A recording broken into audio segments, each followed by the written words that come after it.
Basicamente, o que a gente procura, né? Se a estratégia se chama carteira previdenciária, qual que é a premissa principal? Bom, você precisa ter ativos na sua carteira que, claro que não existe nenhuma garantia e empresas ao longo do caminho passam por dificuldades, nada garante que ela vá se perpetuar. Mas você precisa escolher ativos de maneira que os seus negócios tornem mais provável que essa empresa perdure por 10, 20, 30, 40 anos. Você está pensando aqui, afinal, em longo prazo. Então, esse é um dos critérios, perenidade. O segundo critério, a gente vive num país que vira e mexe, você tem ondas inflacionárias fortíssimas. Então, você precisa de ativos que tenham poder de barganha de conseguir corrigir o preço dos seus produtos, pelo menos pela inflação, né? Ou ter um custo reduzido abaixo da inflação, enfim, que tem esse tipo de vantagem competitiva.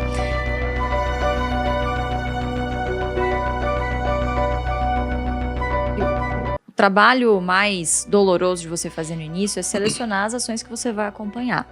Então imagina um iniciante, nunca viu nada de bolsa, ele chega num universo de mais de 400 empresas listadas e qual perspectiva que você vai ter que essa pessoa vá analisar? Imagina, gente, nunca. Então eu selecionaria pelo menos, no máximo, umas 5 boas empresas para você monitorar. E por que isso? No início, dificilmente você vai conseguir acompanhar muitas empresas. Eu estou no mercado desde 2014, eu trabalho desde 2012, eu tenho 15 empresas na minha carteira e já estou no meu limite, assim, não consigo acompanhar mais do que isso. Então, se você quiser fazer um stock picking, que é uma carteira ativa, ou seja, você selecionar suas próprias ações, eu focaria em 5 empresas no início, né? E eu acho que esse é um erro muito comum. A pessoa tem R$1.000 e o que ela faz por desconhecimento ou insegurança? Divide em 20 papéis ao mesmo tempo e aí o que acontece? Ela não gera nem fluxo de dividendos capaz de comprar no fracionário, ou seja, ela não gera renda suficiente para reinvestir. E tampouco ver rentabilidade na sua carteira, porque você está tão pulverizado ali que, enfim... Ibovespa. Exatamente, seria mais fácil comprar um ETF, né? Uma pena que é um mercado ainda pouco desenvolvido, mas acho que estamos caminhando para isso, né? Sim. Então eu selecionaria 5 boas empresas para acompanhar e ir alternando essas compras frequentes. Fazer metas em quantidade de ações é extremamente importante, porque quando você foca na quantidade de ações e não no valor financeiro em si que você está aportando, você percebe que se esta ação de boa qualidade cai, se o preço cai, com este mesmo recurso você compra mais ações e chega na sua meta mais rápido. Lembrando que o dividendo é pago em função da quantidade de ações possuída e não do valor financeiro que você aportou. Perfeito. Né? Então esse é um primeiro passo. Isso é muito legal mesmo, porque tem gente que fala o seguinte: poxa, Gui, mas a gente está entrando num período político, né, e talvez econômico super desafiador. E aí eu não quero investir em ações, porque eu vou olhar lá o meu patrimônio, se a gente olhar o que aconteceu lá no governo Dilma II, né, ali no final do Dilma I, Dilma II, a gente vê que, o Ibovespa ficou parado e eu não evoluí financeiramente. Eu falo, poxa, vamos mudar a sua ótica? Vamos fazer o seguinte, ao invés de você olhar o patrimônio que você tinha, vamos dar uma olhada na quantidade de ações que você adquiriu durante todo esse período? Exato. Na quantidade de fundos imobiliários que você... Não vou falar esperto dele, na quantidade de fundos imobiliários que você adquiriu. Calma lá.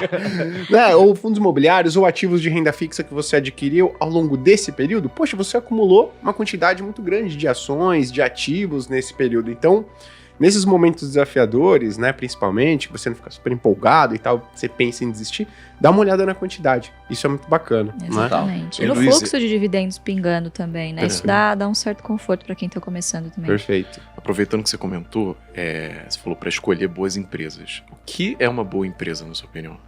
Legal, quer fazer as honras, Fabião? Não, basicamente, o que a gente procura, né? Se a estratégia se chama carteira previdenciária, qual que é a premissa principal? Bom, você precisa ter ativos na sua carteira que, claro que não existe nenhuma garantia e empresas ao longo do caminho passam por dificuldades, nada garante que ela vá se perpetuar. Mas você precisa escolher ativos de maneira que os seus negócios tornem mais provável que essa empresa perdure por 10, 20, 30, 40 anos. Você está pensando aqui, afinal, em longo prazo. Então, esse é um dos critérios, perenidade. O segundo critério, a gente vive num país que vira e mexe, você tem ondas inflacionárias fortíssimas. Então, você precisa de ativos que tenham poder de barganha de conseguir corrigir o preço dos seus produtos, pelo menos pela inflação, né? Ou ter um custo reduzido abaixo da inflação, enfim, que tem esse tipo de vantagem competitiva. E terceiro, de novo, a gente está falando de uma carteira previdenciária. No futuro, você vai querer um patrimônio que te gere renda. Então, empresas que não só gerem um fluxo de caixa saudável, como consigam também continuar investindo, manter os seus negócios, os seus CAPEX, enfim, inovação, sempre muito importante, e remunerar muito bem o seu acionista. Então, quais são, geralmente, claro que não dá para generalizar, não é só fazer o filtro dos 5 setores e sair comprando qualquer coisa, porque, claro que existem exceções. Mas a gente sempre fala muito do BEST. O que é o BEST? É um acrônimo maravilhoso que um aluno nosso sugeriu e a gente apelidou e pegou pra gente, que são os 5 melhores setores para você começar a analisar para uma carteira previdenciária. BEST: bancos, energia, seguros, saneamento e telecom. Perfeito. Repare que todas elas são empresas de serviço, cujos boletos no final do mês você não consegue escapar. Então, você precisa pagar o seu cartão de crédito, você precisa ali pagar o seu seguro saúde, o seu seguro do carro, enfim, né? Então são negócios bastante perenes e que em momentos de crise, geralmente são as últimas contas que as pessoas deixam de pagar, né? Então, enfim, o risco de inadimplência é menor. E nos momentos bons, geralmente são empresas que acabam se recuperando, tem um ramp-up bastante positivo, né? E lembrando que é um porto seguro para momentos de crise na bolsa, né? Então, muito provavelmente vocês devem estar vendo aí, por exemplo, as casas, né, de análise, enfim, recomendando bancos, energia, enfim, que são setores considerados mais defensivos perante a bolsa, né? Perfeito. Perante o índice. Né? Perfeito. E aí a pessoa vai lá, tá começando, fala, pô, legal, montou reserva de emergência, aí pegou o BEST, filosofia BEST, aí foi lá em bancos, ela falou, caraca, tem um monte de bancos. Ela falou, energia, pô, tem um monte de empresas de energia. Eu não tenho tempo. Essa pessoa, no caso, nesse pontapé inicial, seria uma boa, na visão de vocês, ela começar através de um índice? Ou não? É melhor ela acompanhar um analista que faz esse trabalho por ela, né? Que siga essa filosofia que ela gostou, né? O que vocês recomendam para essa pessoa que fala, poxa, eu não tenho tempo, tô lá, né, pô, trabalhando, ralando, e eu não consigo me dedicar a isso. Sou ruim com números, então eu preferia delegar isso ou através de um TF, fundo ou um especialista. O número é o menor dos problemas. É o menor, porque hoje você tem casas de análises muito confiáveis, você pode se cercar de profissionais que te mandam desse tipo de informação, até no AGF+, a plataforma. Enfim, você tem vários serviços que te dão ali, te cospem um valor justo e você vai saber se está caro ou está barato. O trabalho mais difícil inicial é você entender se ela é uma boa empresa. Então você tem que sempre pensar como se fosse na vida real. Você vai comprar uma padaria. Quais características desse negócio você vai avaliar? Poxa, quem são os sócios? Quem são os gestores que estão ali? Pô, você vai lá dar um Google, gente. A gente vive a era da informação, vai no LinkedIn. Pô, alguma coisa sobre a reputação dessas pessoas você vai encontrar na internet, conversar com conhecidos. Então você vai fazer um trabalho de diligência nesse sentido. E às vezes as pessoas falam, pô, mas eu não tenho tempo. Mas, cara, você arranja tempo para várias outras coisas muito menos importantes e mais supérfluas do que isso. Você tem que lembrar que é o dinheiro do seu futuro.